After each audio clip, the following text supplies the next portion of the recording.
So, seid ihr bereit? Est-ce que vous êtes prêts? Sicher. Est-ce que vous êtes sûr?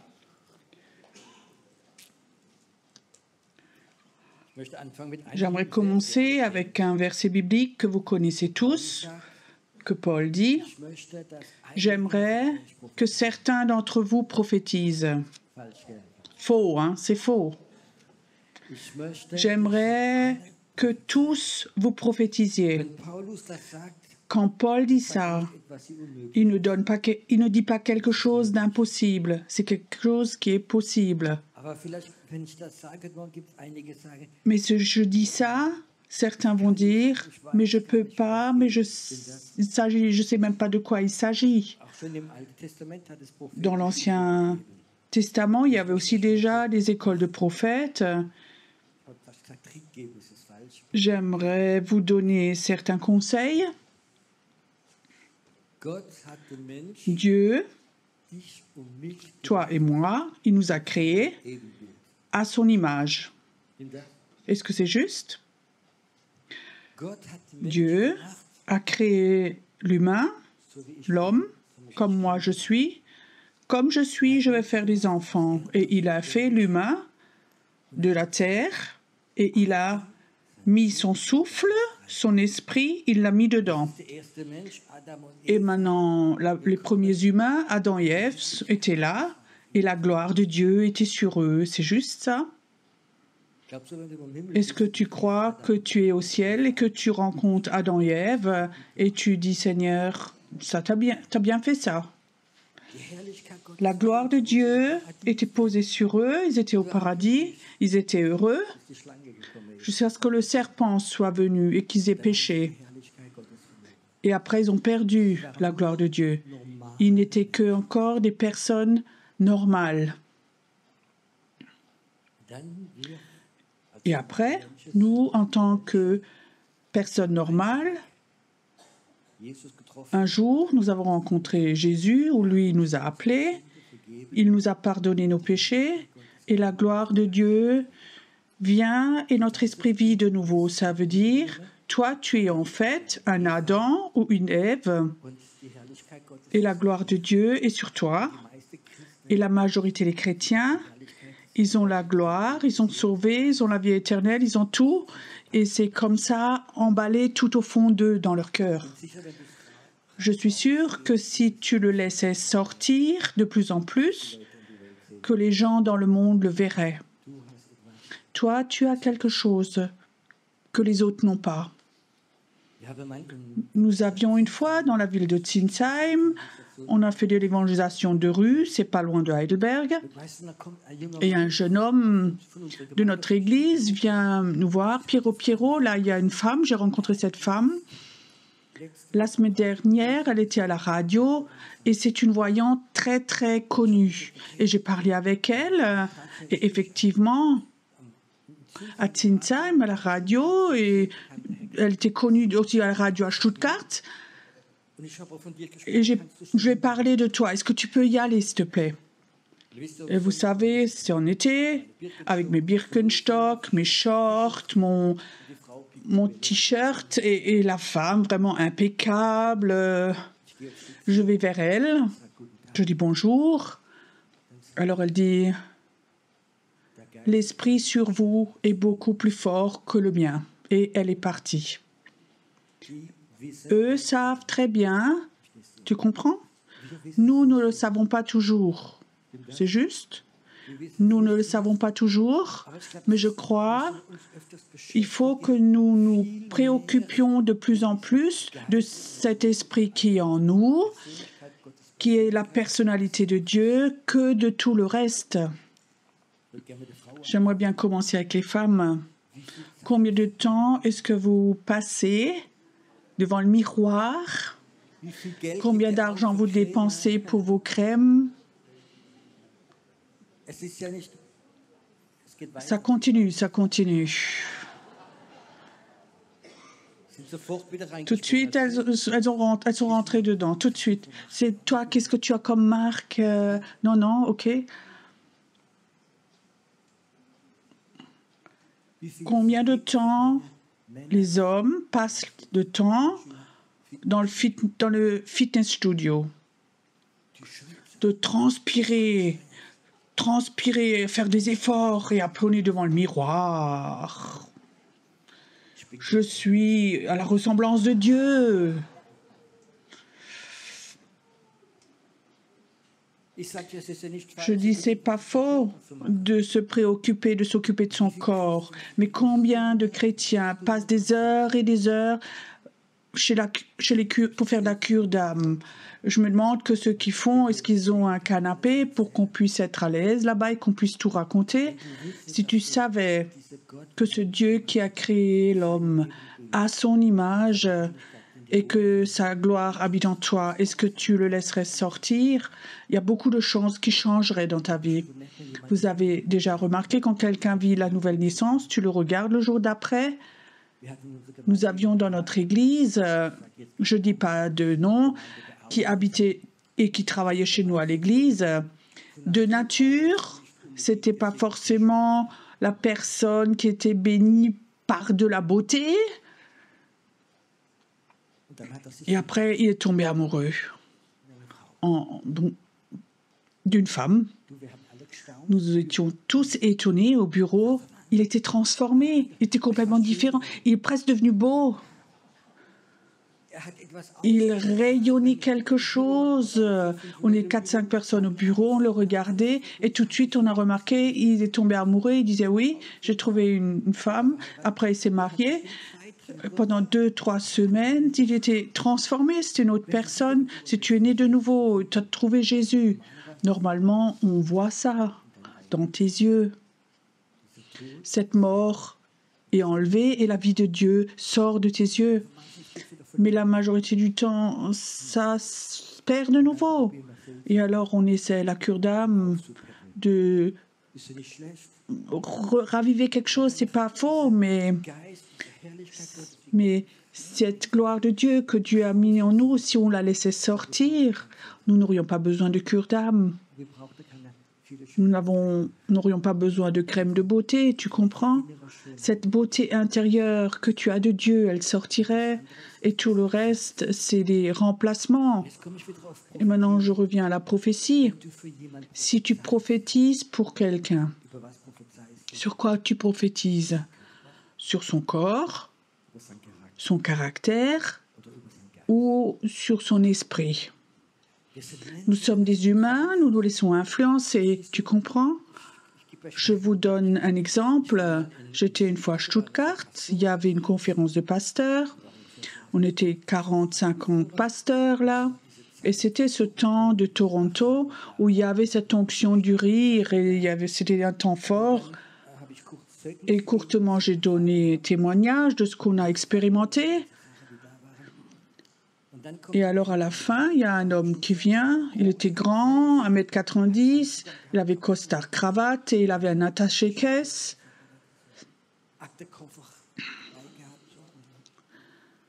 Et je pensais, oui, c'est peut-être un directeur de banque ou je ne sais pas trop quoi, un leader. Alors, il vient me voir avec son attaché-caisse. Il me dit, vous, votre témoignage m'a impressionné. J'aimerais aussi avoir cela. Je le regardais. Il n'avait pas l'air. Alors, je lui ai dit, OK, Saint-Esprit, comment tu veux faire? Et je dis à cet homme, oui, est-ce que vous êtes prêt à vous coucher par terre sur le tapis? Oui, oui, oui. Donc, il se couche par terre. Et il y avait encore Stéphane Driss. Quelques-uns le connaissent, c'était un pasteur de jeunes. Et je dis, Stéphane saute avec son ventre sur son ventre. Stéphane court et saute sur ce monsieur. Il le reçoit ou il meurt, un des deux.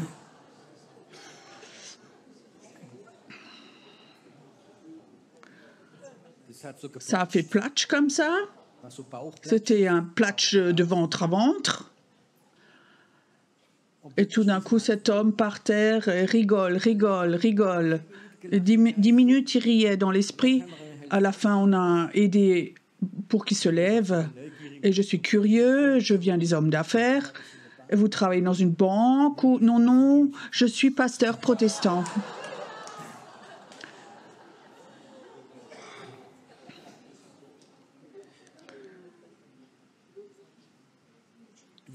Nous pouvons nous laisser influencer par l'apparence. J'ai écouté le Saint-Esprit, tu comprends? Si j'avais su que c'était un pasteur protestant, j'aurais dit « Saint-Esprit, peut-être une autre méthode ».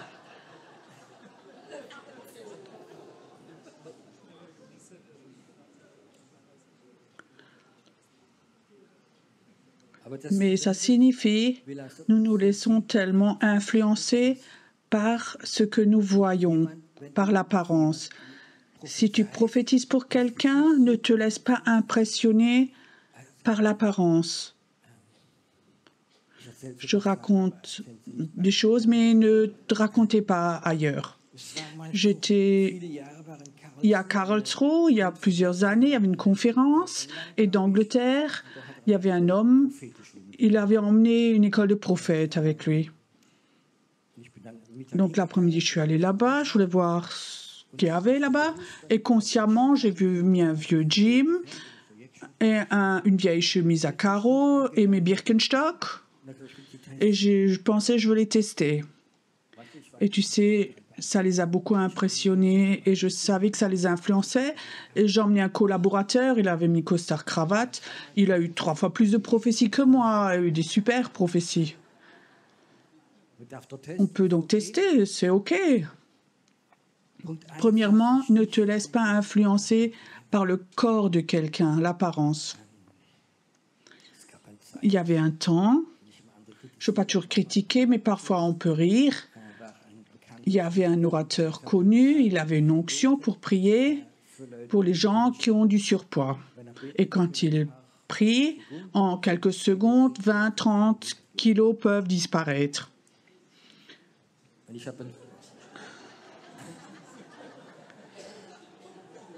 Arrêtez d'écouter votre chair. C'est une école de prophètes.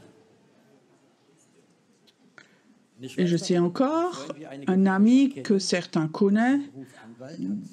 Il est avocat de profession et son épouse a quelques kilos de trop, et elle va devant. Et l'avocat me raconte ça. Cet homme va là-bas chez son épouse et il prend son épouse, donc la graisse de la femme. Il dit « Seigneur Jésus, fais que cette horrible graisse s'en aille. » Et rien ne s'est passé.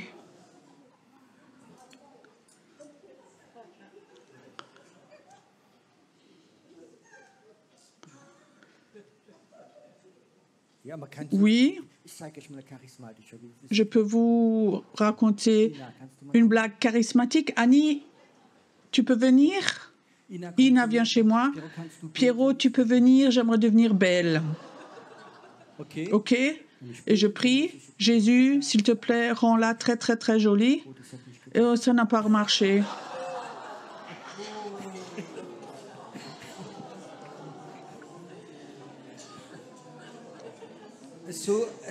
Une blague comme ça, on ne peut que faire avec de belles personnes.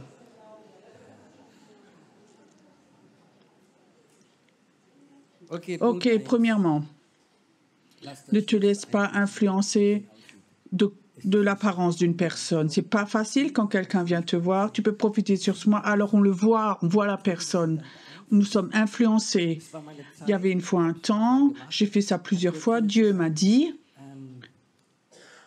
J'aimerais que les collaborateurs dans la salle, 10 ou 20 personnes donnent les chaussures et tu les mets devant et tu prophétises sur les chaussures. Tu sais pourquoi? Tu ne vois pas la personne. Et j'étais surpris et je dis Seigneur, je ne peux pas faire. Il disait si. Et j'ai prophétisé là où vont ces chaussures, ce qu'elles vont faire. je savais que le Seigneur dit, Pierrot, comme ça, nous apprenons à ne pas regarder les personnes et à ne pas être influencés. Deuxième point,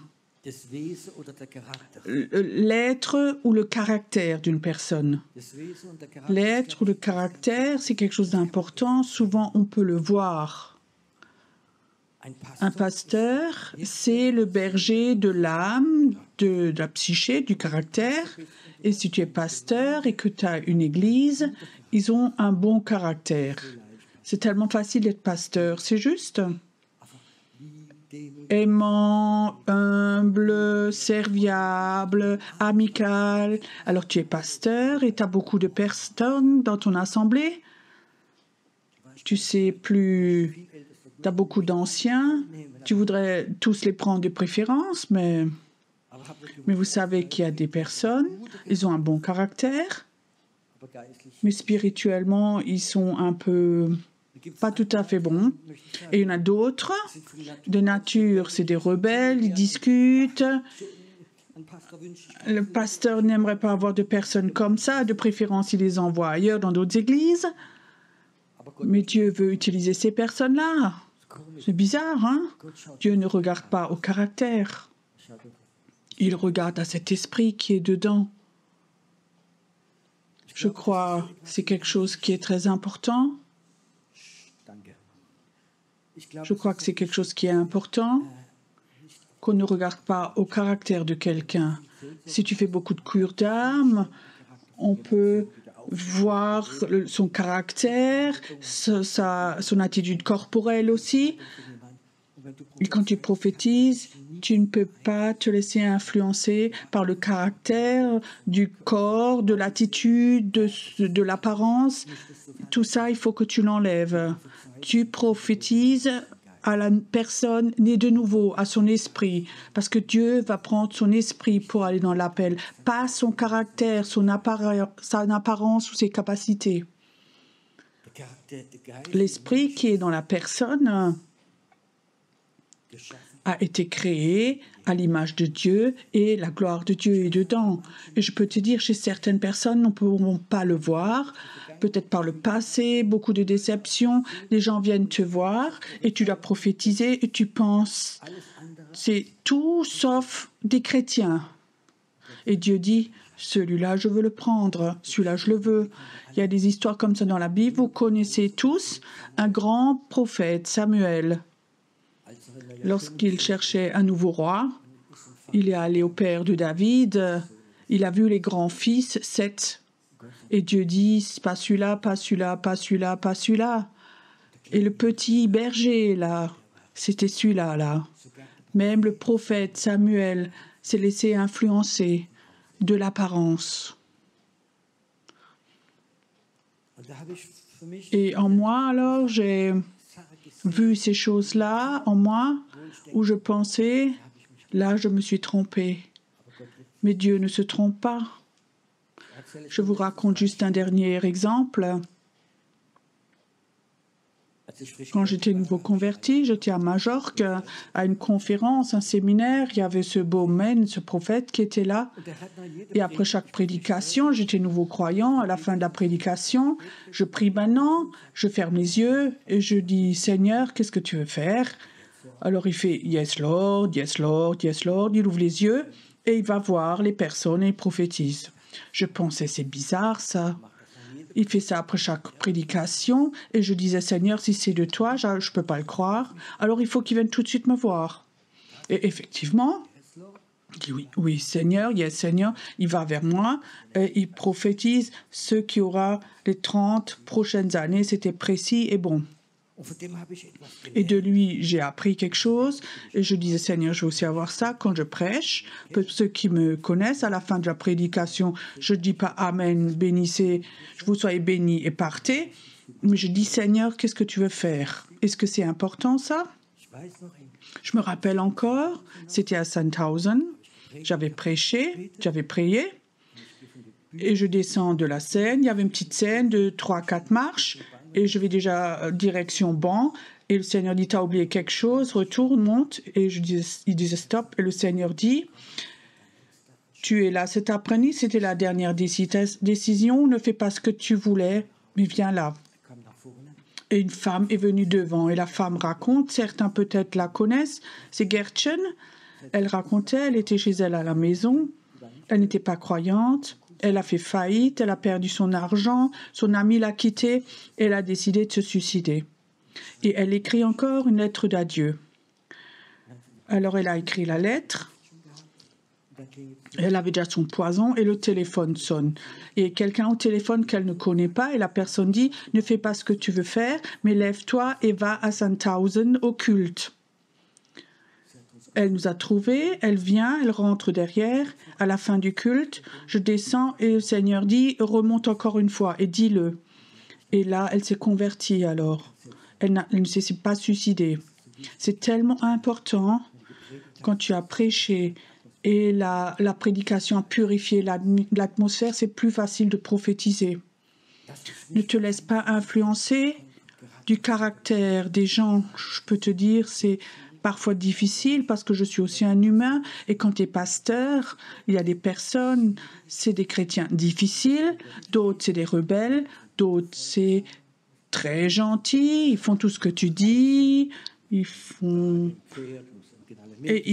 tout ce que tu dis.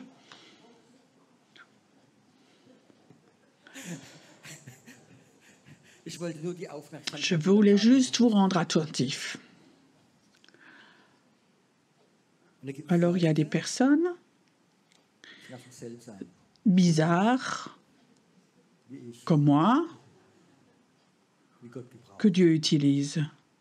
Moi, je ne crois pas une seule seconde que mon premier pasteur pensait que Dieu pouvait m'utiliser. Pas une seconde, je pensais ça. Tu penses? J'étais acceptée parce que l'Église avait peu de membres, mais j'étais sans doute la personne la plus difficile. Je vous avais déjà raconté quand je me suis convertie. Donc en prison, je sors, j'avais trouvé un travail et j'étais commerciale pour une entreprise qui vend des pots d'échappement pour les voitures et les motos. Et cette entreprise s'appelait Devel. C'était la marque. Et alors, j'avais un grand autocollant sur ma voiture, Devel. Dimanche matin, comme ça, je roule dans la cour de mon église. Tout le monde avait « Jésus t'aime, Jésus est bon, reviens ». Et moi, j'avais l'autocollant Devel. Et les gens savaient qu'au niveau du caractère, j'étais bizarre, que personne n'a demandé ou dit que de l'enlever. Je ne l'aurais pas enlevé. Tu sais, après plusieurs semaines, ils ont demandé mon épouse, est-ce que vous savez ce que ça veut dire Devel? Mais Dieu ne voit pas ton caractère. Il ne voit pas ton passé. Tu comprends? Parfois, il y a des personnes qui viennent, qui se convertissent. On voit leur passé, alcool, drogue et plein de choses. Tu leur vois, ils sont déformés. Tu vois sur eux leur passé, mais Dieu voit autre chose. Il voit l'esprit en eux. Et il voudrait utiliser l'esprit de ces personnes-là. Je répète encore, si tu veux prophétiser, alors dis Seigneur, j'aimerais me déconnecter, ne pas regarder la personne, ne pas regarder son caractère, comment elle est habillée, mais j'aimerais voir cette gloire de Dieu qui est en lui. J'aimerais voir cette personne née de nouveau, voir comme toi tu la vois. Je ne veux pas voir humainement, je veux voir divinement. Et il y a un moment comme ça où tout d'un coup tu déconnectes et tu vois ce divin dans la personne. Là où Dieu a dit à mon image, à l'image de Jésus. Jésus est l'image visible d'un Dieu invisible. Et tu vois Jésus dans la personne, tu vois cet esprit né de nouveau. Ça, c'est la gloire de Dieu. Et tu oublies l'apparence, le caractère, tu oublies tout le reste et tu vois l'esprit de la personne quand tu prophétises. Et tu prophétises ce que Dieu veut faire au travers de l'esprit de cette personne, pas au travers de sa capacité. Il y en a un qui vient, je suis théologien, je suis enseignant, ou ceci, cela, ça ne t'intéresse pas. Il peut être eremiste et peut être un super évangéliste. Tu vois l'esprit de la personne, tu vois le divin, la gloire de Dieu dans cette personne. Et tu vois ce que Dieu a prévu avec ce morceau d'or. Et alors tu prophétises souvent quelque chose qui n'a rien à voir avec ce que tu as vu il y a 3 minutes ou ce que tu sais. Je sais, c'est difficile, plus difficile quand tu es pasteur et tu dois prophétiser sur les gens de ton église. C'est juste, tu les connais. Et moi, je préfère prophétiser sur des gens que je ne connais pas ou dans la rue, de prophétiser, parce que je peux voir ce que Dieu a prévu avec leur esprit. J'étais en Tunisie et je jouais au volleyball. Et de l'autre côté, la majorité, donc les gens étaient de tous les pays, et de l'autre côté, il y avait une autre équipe. Il y avait un homme de 40-50 ans, et tout le temps quand je joue au volleyball, Dieu me dit, j'aimerais parler avec celui-là. Tu vas parler avec celui-là. Je dis oui. Alors on a fait une pause, et là j'essaie de parler, il parle que arabe. Et mes 3 mots ne suffisent pas, et je savais que Dieu voulait parler avec lui. Et je dis, Dieu, il faut que tu m'aimes. Et juste par hasard, comme ça, il y a Connie qui passait là. Connie, à l'époque, c'était mon secrétaire. Elle était enseignante d'arabe. Et elle traduit, et Dieu veut te parler. Et il reste là. Il était chrétien, non, musulman. Est-ce que Dieu veut aussi parler aux musulmans? Et je voyais dans l'esprit ce que Dieu voudrait faire avec lui. Il était vraiment touché et je lui ai dit, alors il nous raconte, c'est le directeur du port de Benghazi, d'une grande ville. Il était vraiment touché et je voyais comme Dieu dit, je vais appeler un apôtre dans ce pays et il va le faire. Dieu ne regarde pas aux circonstances, c'est un musulman, ce ou cela, mais Dieu voit cet esprit qui est dans la personne. Est-ce que vous sentez que l'esprit prophétique est là maintenant? Tu sais, j'aime cette parole de la Bible. Dieu confirme sa parole par les signes et les miracles. Dieu voudrait toujours que la parole prêchée, quand elle est par le Saint-Esprit, la confirmer. Et j'aimerais que nous ayons un moment où nous exercer, où nous prophétisons. Dieu dit, j'aimerais que vous prophétisiez tous, que vous ayez tous des paroles prophétiques. Dieu est bon, vous savez ça. Peut-être Martine et Ina, vous vous mettez devant. Et Doro, vous deux. Vous deux. Vous mettez là devant. Et vous deux. Venez, vous deux. Et on va commencer aujourd'hui qui n'ont jamais eu de parole prophétique, qui disent peut-être que Dieu m'a oublié, mais je te dis, Dieu ne t'a pas oublié et Dieu connaît ton esprit. Alors j'aimerais que vous veniez devant. On commence avec ceux qui n'ont jamais eu de prophétie et qui souhaitent que Dieu confirme quelque chose dans leur vie. Que vous veniez devant. Oui, vous pouvez venir déjà. Les premières places sont les plus chères.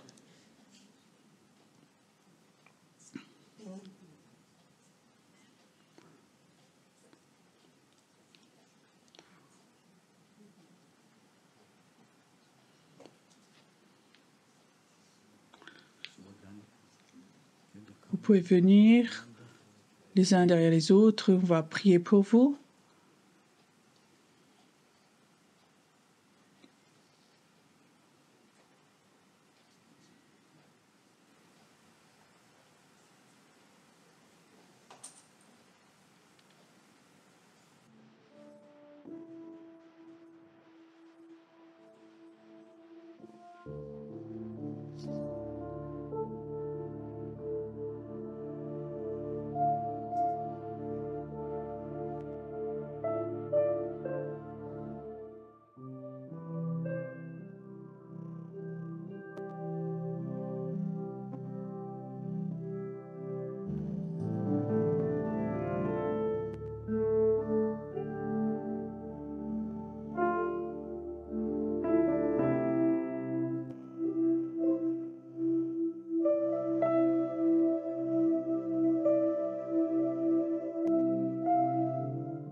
Von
Ewig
ist so gut,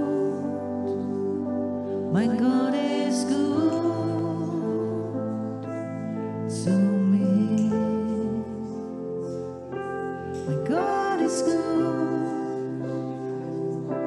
mein Gott ist gut, er ist so gut zu mir. Du berührst mich, Herr, du berührst mich, Herr, du berührst mich, Herr, du berührst mich, Herr.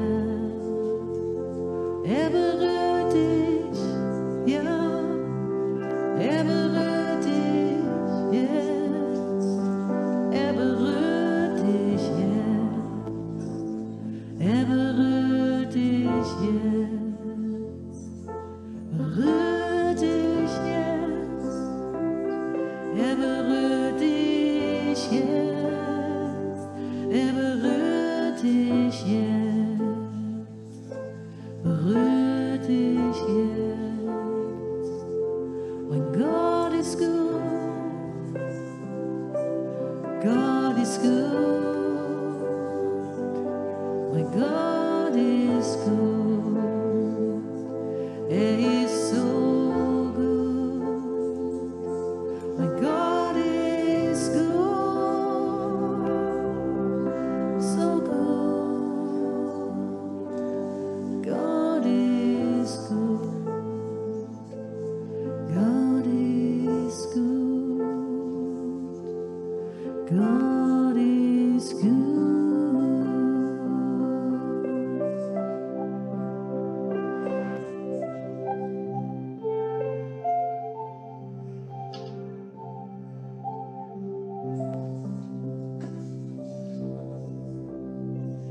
Steh in deiner Gegenwart und bete. Ich hebe meine Hände auf zu dir. Ich fühle so viel mehr, als ich jetzt sagen kann. Drum sing ich nur dies eine Wort zu dir.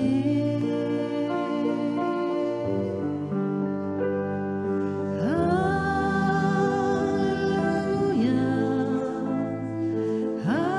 Halleluja,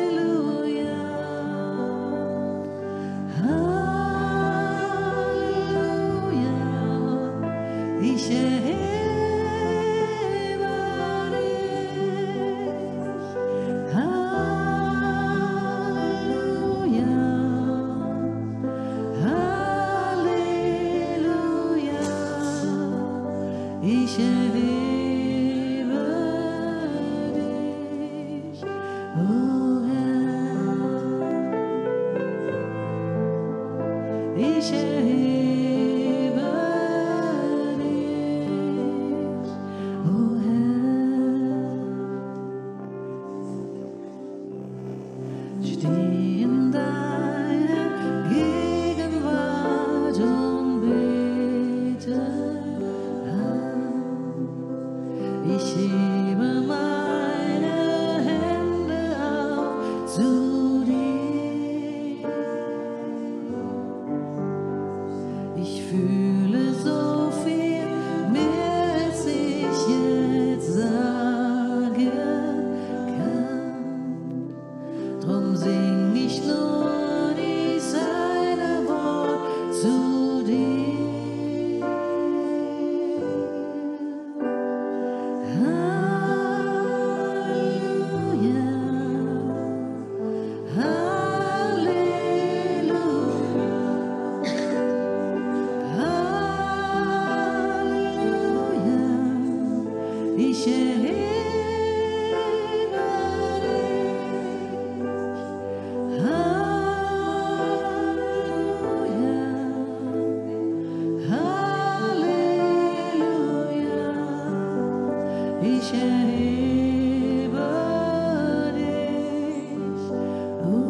ich erhebe dich.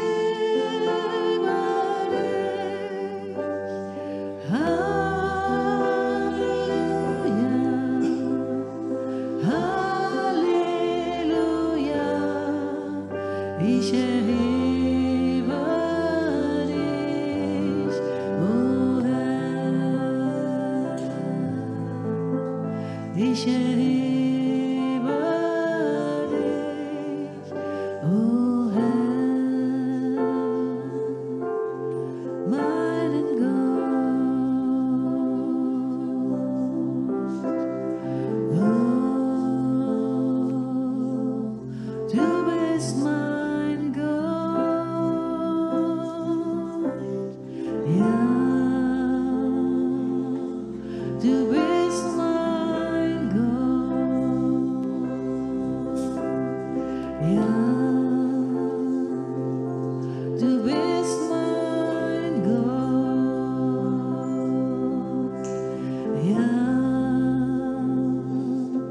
du bist mein Gott, ja, du bist mein Gott.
das Lamm. Amen.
Ein König voller Pracht, voll Weisheit und voll Macht, die Schöpfung betet an, die Schöpfung betet an. Er kleidet sich in Licht, das Dunkel hält ihn nicht und flieht, sobald er spricht, und flieht, sobald er spricht. So groß ist der Herr, sing mit mir, so groß ist der Herr, ihn preisen wir, so groß ist der Herr.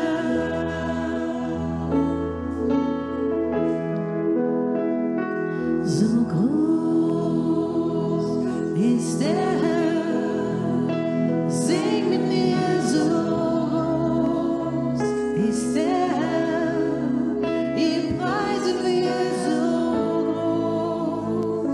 so groß ist der Herr.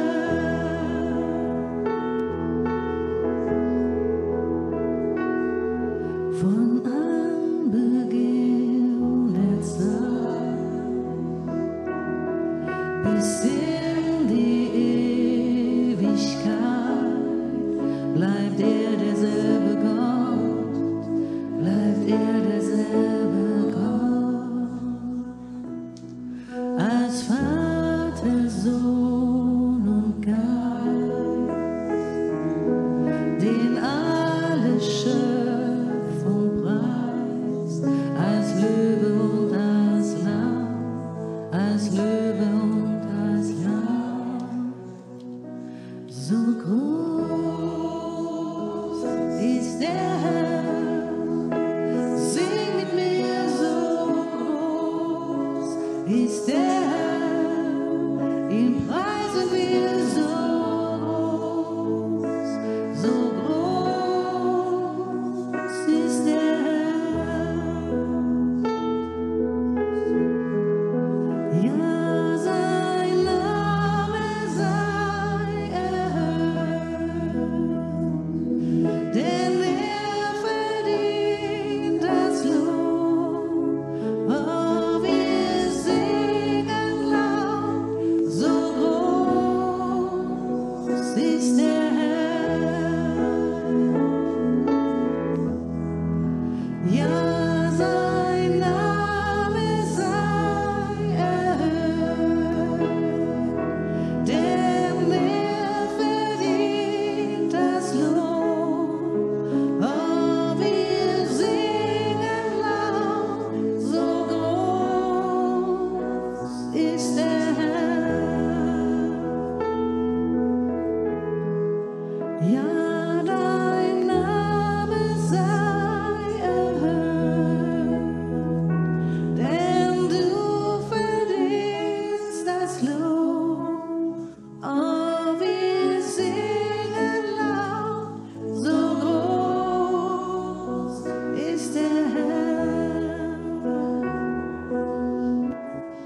Ja, wir singen laut, so groß ist unser Gott. Oh, wir singen laut, so groß ist unser Gott. Unser Gott.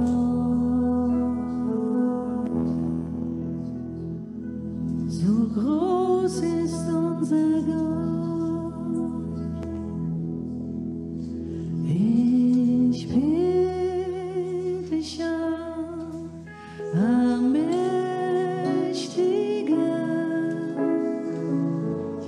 Keiner ist so wie du. Ich bitte dich an, Friede Fürst, du allein gibst Frieden mir. Ich preise dich, du bist meine Gerechtigkeit.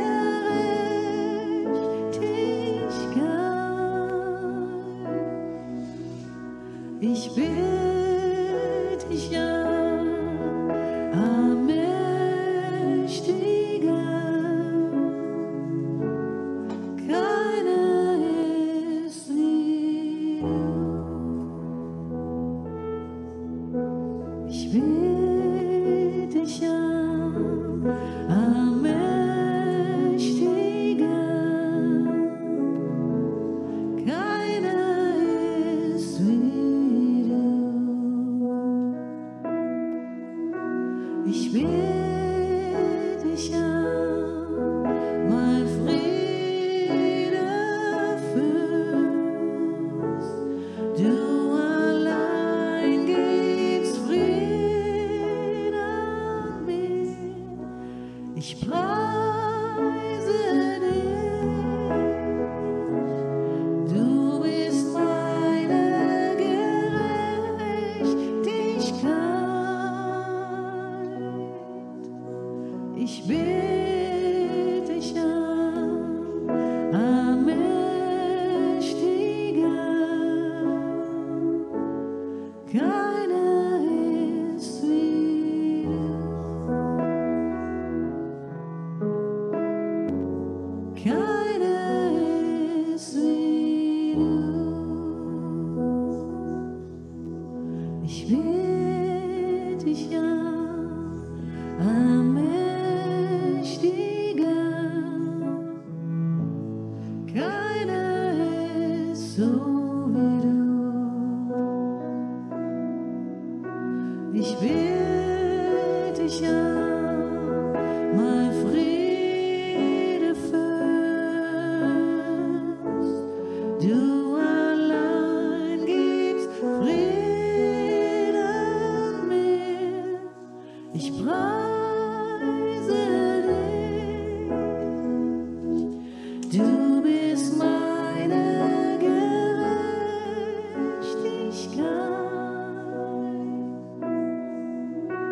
Ich bitte dich an, Allmächtiger. Keiner ist wie du. Keiner ist wie du. Keiner ist wie du.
ich liebe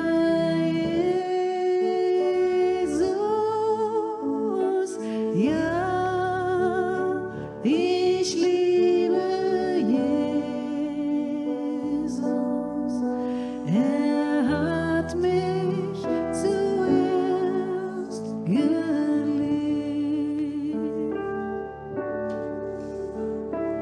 Ja, ich liebe Jesus.